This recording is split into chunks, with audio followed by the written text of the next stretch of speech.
Hello family, જય શ્રી કૃષ્ણ. જય બહુચરમાં અને આપણે સોસાયટીમાં જે આપણે કાશી વિશ્વનાથ મહાદેવજીનું મંદિર છે, તો મંદિરમાં જવાની જો આપણે બધી તૈયારી કરી દીધી હતી.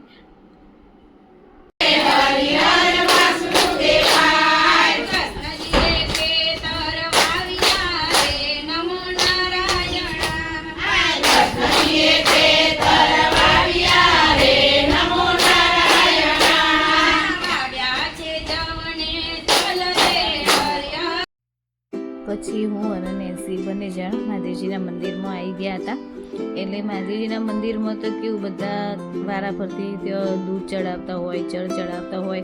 પછી હું આગલા દિવસે રવિવારે કઠવાડા ગઈ હતી ને, ત્યાંથી હું બીલીપત્ર ખાસા બધા લઈને આવી હતી કે જે ઘેર લાવીને પછી મેં ભીના કપડામાં વીંટી અને ફ્રીજમાં મૂકી દીધા હતા કે જેથી કરીને મેં કીધું કાલ સોમવાર હતો ને એટલે મહાદેવજીના મંદિરમાં જઈએ એટલે આપણે શિવલિંગ ઉપર ચડાવવા થશે.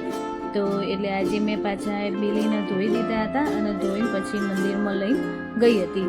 તો જો ભોળાનાથને સરસ મેં પહેલાં જળ ચડાવી દીધું હતું, પછી બીલી ઉપર ચડાવી દીધા હતા અને પછી આપણે ત્યાંથી દર્શન કરી સરસ મહાદેવજીના અને પછી આવી ગયા હતા પીપળે. પછી પીપળે આવી અને મેં સરસ દીવો કર્યો હતો ત્યાં આગળ. અને પછી આપણે જે ફેરી ફરવાની હોય પાણી રેડી અને પછી હું ફેરી ફરી હતી અને નેન્સી ત્યાં ઊભી રહી હતી. તો નેન્સી આજુબાજુમાં વિડીયો ઉતારતી હતી અને મારે ભગવાનની જે ફેરી ફરવાની હતી, આજના દિવસે 7 ફેરી આપણે ફરવાની હોય એટલે હું 7 ફેરી ફરી હતી અને પછી આપણે દર્શન કરીને ઘેર આવી. હેલો ફેમિલી, ગુડ મોર્નિંગ, જય શ્રી કૃષ્ણ, જય બહુચરમાં. કેમ છો? આઈ હોપ તમે બધા જ મજામાં છો. અમે પણ મજામાં છીએ અને મારા પ્રભુના ચરણોમાં પ્રાર્થના છે કે તમે ને તમારો પરિવાર ખૂબ જ સુખી હોય, સ્વસ્થ હોય અને સુરક્ષિત હોય. તો આજે થઈ ગયો છે સોમવાર અને આજે સોમવતી અમાસ છે. પુરુષોત્તમ મહિનાનો આજે છેલ્લો દિવસ છે. અધિક મહિનો પૂરો થઈ ગયો, જોતામાં મહિનો ક્યાં જતો રહ્યો આપણને ખબર ના પડી. અને આજે થઈ ગઈ છે 15 જૂન. એટલે આજે એવું મહત્વ હોય છે કે 33 માલપુઆ બનાવવાના અને એનું દાન કરવાનું હોય છે અને 33 દીવાનું દીપદાન કરવાનું હોય છે કે જે આપણો ભગવાન આગળ, કૃષ્ણ ભગવાન આગળ 33 દિવેટો કરી અને પછી એનો દીવો પ્રગટાવવાનો હોય છે કે જે આજે આપણે કરવાનું જ છે. એટલે હમણાં ફ્રી થઈએ ને એટલે પછી શાંતિથી બધું કામકાજ થાય આપણું. એટલે અત્યારે તો પહેલાં રસોઈ બનાવવાની છે, તો રસોઈમાં આજે તો માલપુઆ જ બનાવવાના છે. તો એની તૈયારી ચાલે છે. નેન્સી એની તૈયારી કરવા લાગી છે, પણ મેં કીધું હું પહેલાં બ્લોગ ચાલુ કરી દઉં, તમને બધાને જય શ્રી કૃષ્ણ કહી દઉં એટલે પછી આપણે આગળનું કામ ચાલુ થઈ જાય. પછી ભૂલી જવાય છે ને તો પછી આખો દિવસ રહી જ જાય છે અને પછી બ્લોગ કેવી રીતે ચાલુ કરવું ને પછી ધ્યાન નથી રહેતું. એટલે મેં કીધું ચલો પહેલાં તમને મળી લઉં, જય શ્રી કૃષ્ણ કહી દઉં અને પછી આપણે કામની શરૂઆત કરીએ. તો સરસ સેવા પૂજા આપણે કરી દીધી છે ભગવાનની અને સૂર્યનારાયણને જળ ચડાવી દીધું આપણે. પછી સરસ ચા નાસ્તોય કરી લીધો આપણે. સરસ ગરમ ગરમ ભાખરી બનાવી હતી નેન્સીએ એટલે ચા નાસ્તોય આપણે કરી લીધો. તો હવે આપણે દિવસની શરૂઆત કરીશું. તો તમે બધા મારી જોડે કન્ટિન્યુ રહેજો. એ મારે તો મારી જોડે એક વાત શેર કરવી હતી કે સમય અને સંજોગો પ્રમાણે હંમેશા જીવતા શીખવું જોઈએ. જેવો સમય હોય એ પ્રમાણે આપણે જિંદગી જીવવાની, નહીં તો કોઈનું જીવન એટલું સરળ હોતું નથી. અને તકલીફો તો કેવું છે કે જીવનમાં આવે ને જાય. તો જો તમે તકલીફોથી આપણે હિંમત હારી જઈએ તો એક તો ડિપ્રેશનમાં આવી જવાય અને ડિપ્રેશન લેવાથી કે ચિંતા કરવાથી કંઈ આપણું કામ સરળ થઈ જવાનું છે? બિલકુલ નહીં થવાનું. ઉપરથી ચિંતામાં તો એક તો આપણું માનસિક સંતુલન બગડી જાય કે જેથી કરીને કેવું થાય કે આપણો કોઈ નિર્ણય લેવો હોય, કોઈ ડિસિઝન લેવું હોય તો આપણે લઈ ના શકીએ. કારણ કે ચિંતાઓનો ભાર જ એટલો બધો આપણે માથા પર, આપણા મગજ પર ભરી દીધો હોય ને કે આપણે કંઈ વિચારી જ ના શકીએ ને કે આગળ આપણે શું કરવાનું છે. અને ચડતી પડતી તો જીવનમાં એ તો આવન જાય. ભગવાન કૃષ્ણ ભગવાન, રામચંદ્ર ભગવાન તો ભગવાન હતા ને, તો એમનું જીવન ક્યાં સરળ હતું? એમને કેટલી બધી તકલીફોનો સામનો તો કરવો જ પડ્યો હતો ને. તો આપણે તો માણસ છીએ, તો પછી આપણે તો જીવનમાં તકલીફો આવે તો એનો સામનો કરવાનો, આગળ વધવાનું જીવનમાં. પણ ટેન્શન નહીં લેવાનું. જેટલું બોલવું સહેલું છે ને એટલું કરવું સહેલું નથી હોતું. તો જેના માથા પર ટેન્શન હોય એને જ ખબર હોય કે કેટલા વિશેષ વધારતા હોય.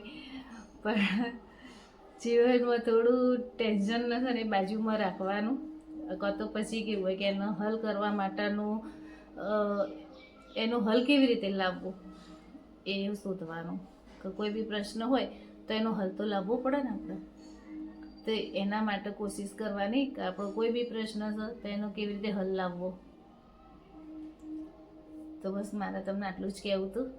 તો હવે આપણે કામની શરૂઆત કરીએ ને. જો તમે મારા વિડીયોમાં નવા હોય તો મારા વિડીયોને લાઈક કરજો, શેર કરજો અને સબસ્ક્રાઈબ કરવાનું બિલકુલ ના ભૂલતા.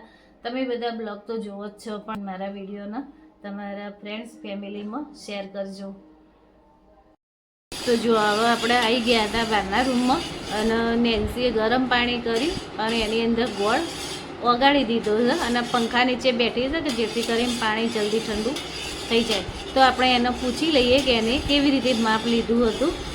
નેન્સુ, જય શ્રી કૃષ્ણ. જય શ્રી કૃષ્ણ. તો શું કરો છો તમે? આ ગોળનું પાણી છે ને આપણે ઓગાળી મૂક્યું છે એને હવે આપણે ઠંડુ કરી દઈએ તો અંદર લોટ રહે. કારણ કે જો કેટલા વાગે 10:30 થયા છે તો આપણે 11:30 સુધી છે ને થઈ જાય ને તો આપણને કરતા ફાવો. કલાક પડે ને તો 12 વાગે ભગવાનનો ભોગ લગાવી દેતો. કારણ કે 33 ધરાવવાના છે. એટલે કેવી રીતે માપ લીધું છે? આપણા ઘરમાં કોઈ બી 1 વાટકી હોય ને તો એનાથી 1 વાટકી ગોળ, 2 વાટકી લોટ અને 3 વાટકી પાણી. પછી તમારે જેવી રીતનું જોઈતું હોય એવી રીતના લેવાનું. પણ એક જ માપ રાખવાનું, એક જ વાટકી. તમારે ક્વોન્ટિટી વધારે હોય તો એ પ્રમાણે માપ લેવાનું હે ને. અને આપણે 33 માલપુઆ કરવાના છે એટલે આટલું આપણે માપ લીધું છે. તો જો આટલું પાણી થયું છે તો એમાંથી આપણે 33 માલપુઆ થઈ જશે. બરાબર ને? તો હવે આપણે પાણી ઠંડુ થયું કે નહીં? ના, 2-3 મિનિટ જેવું થશે. હા. તો હવે થોડું પાણી ઠંડુ થાય ને એટલે પછી એની અંદર આપણે લોટ ઉમેરી દઈશું કે જે આપણે ગળ્યા માલપુઆ બનાવવાના છે ને એના માટે. તો ત્યાં સુધીમાં નેન્સી ગોળનું પાણી કરે ને ત્યાં સુધીમાં આપણે બીજું બધું થોડું ઘણું કામ અટપવાનું છે ને એ અટવી દઈએ. એટલે પછી એક જ કામ આપણે રહે કે માલપુઆ જ બનાવવાનું. તો એનો કોન્ટ્રાક્ટ આપણે નેન્સીબેનને જ આલવાનો છે એટલે એ કરી દેશે. નેન્સુને વધારે ફાવે છે મારા કરતાં. કોઈ બી કામ આવું નવું કરવું હોય ને તો નેન્સુ જ કરે છે અમારા ઘરમાં. એટલે નેન્સુ કરી દેશે. તો આપણે આવી ગયા હતા હવે રસોડામાં અને આપણે જે પાણી ગરમ કરીને રાખ્યું હતું ગોળ વગાડીને એને આપણે મોટી તપેલીમાં ગળી લઈશું. એટલે એની અંદર આપણે લોટ વધારે મિક્સ કરવાનો હોય ને એટલે મોટી તપેલીની જરૂર પડે જ. એટલે આપણે એની અંદર મોટી તપેલી લઈ લીધી હતી અને સરસ જો બ્લેન્ડરથી આપણે મિક્સ કરી દીધું હતું કે જેથી કરીને અંદર લોટની કણીઓ ના રહી જાય. પછી એની અંદર અધકચરા વાટેલા કાળા મરી લીધા હતા, વરિયાળી લીધી હતી અને ઇલાયચીનો પાવડર લઈ લીધો હતો. પછી ડીશ ઢોકીને એના કલાક સુધી મૂકી દીધું હતું. પછી હું શાક બનાવવા માટે આવી ગઈ હતી રસોડામાં. તો આજે આપણે ટિંડોરા બટાકાનું શાક બનાવવાનું હતું.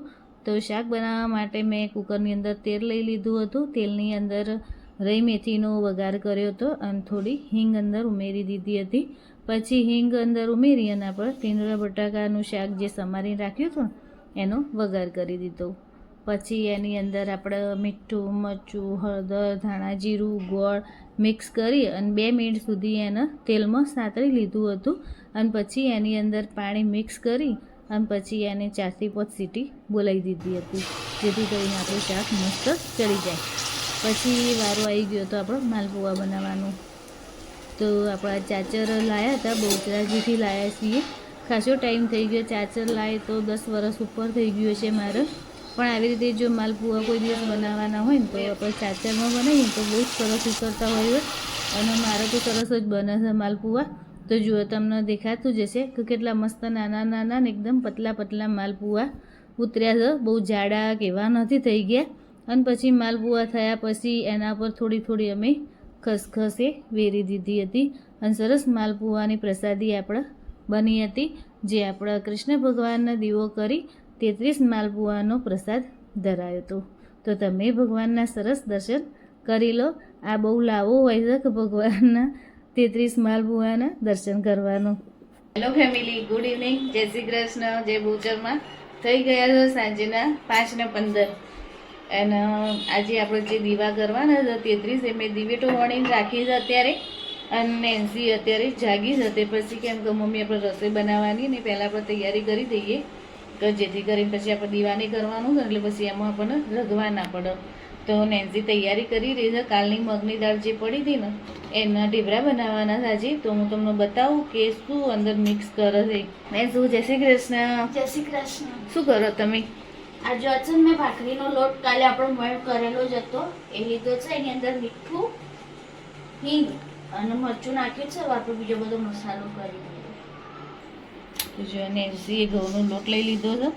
પછી એની અંદર જે આપણા રૂટીન મસાલા હોય છે મીઠું, મરચું, હળદર, ધાણા જીરું, થોડો અજમો અને થોડાક તલ લઈ લઈશું. હે ને પહેલાં આદુ, મરચાં, લસણ એ મિક્સ કરી અને એને વાટીને રાખ્યું છે. લસણ મરચાં વાટીને રાખ્યા છે કે જે આપણે અંદર એની અંદર મિક્સ કરી દઈશું. લસણ મરચાં હોય ને એટલે ટેસ્ટ બહુ જ સરસ આવે છે. આપણે લોટની અંદર મિક્સ કરી દઈશું થોડી ખાંડ. લોટ નહીં બાંધવાનું, પરાણે 6 થી 8 ઢેબરો બને ને એટલો જ લોટ બાંધવાનો છે. અને એની અંદર આપણે જો ઉમેરી દઈશું દહીં. તો જુઓ દાળ અંદર મિક્સ કરીને અને લોટ બંધાઈ છે.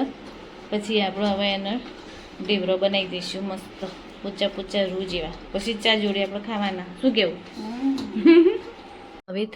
હવે થઈ ગયો તો દિયાબત્તીનો ટાઈમ. અને આપણે જો કાનાજીને આપણે જે 33 દીવાનું દીપદાન કરવાનું હતું ને તે 33 વાટો મેં બનાવીને રાખી હતી. અને સરસ દીવામાં ઘી પૂરીને કમ્પ્લીટ કરીને રાખ્યું હતું. એટલે નેન્સીએ પછી ભગવાનના દીવા કરી દીધા હતા. જો અમે ચા નાસ્તો કરવા માટે પણ